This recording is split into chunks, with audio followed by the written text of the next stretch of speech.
Hi, I'm John Lewis, and I want to welcome you here to my kitchen where I want to talk about making bread. It says in John 6 where Jesus said, I am the bread of life. And in Luke 22 at the Last Supper, it tells us how Jesus took the bread and broke it and gave it to his disciples. And then right in the middle of the Lord's Prayer, Jesus instructs us to ask the Father, give us today our daily bread.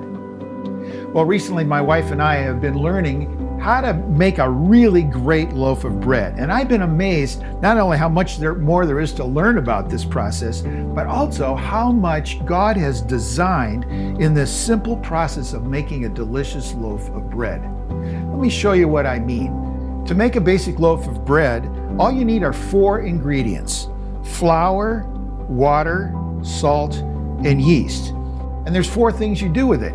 You mix it, you knead it, you raise it, and you bake it. But as simple as all that sounds, it is amazing all the little processes that are going on behind the scenes that we take for granted. And that's what's so cool about the way God has designed the process of making bread. We're going to mix these 4 ingredients together. But before we do, let me tell you something very interesting about flour that I never knew. Flour is made up of these long, stringy proteins. They're huge molecules, protein molecules called glutenin and gliadins. And when it's dry, these molecules are all loose and free, just like this, just like normal flour.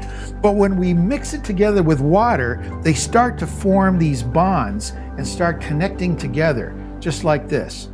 Let me show you what that looks like. Flour, the salt, the yeast, and the water. And now we start to mix it. And as we mix it, we can start to see those bonds starting to occur as the dough begins to hang together, so that they start looking something like this. And this is what's going to help the bread hold together and actually allow it to rise. The next step is to let this dough rise, and that's where the yeast comes in. Yeast is made up of these tiny little one-celled organisms. They're actually a fungi. And what they do is they convert the starch of the flour into glucose, and the glucose into little gas bubbles of carbon dioxide. And it's those gas bubbles that then push up and make the bread rise. So we need a little bit more flour out here to knead it and shape it.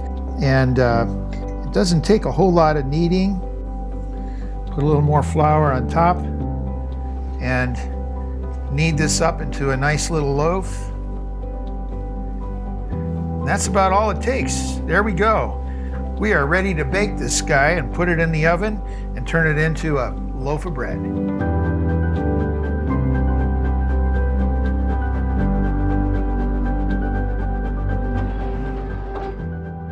So here we are with our final loaf of bread.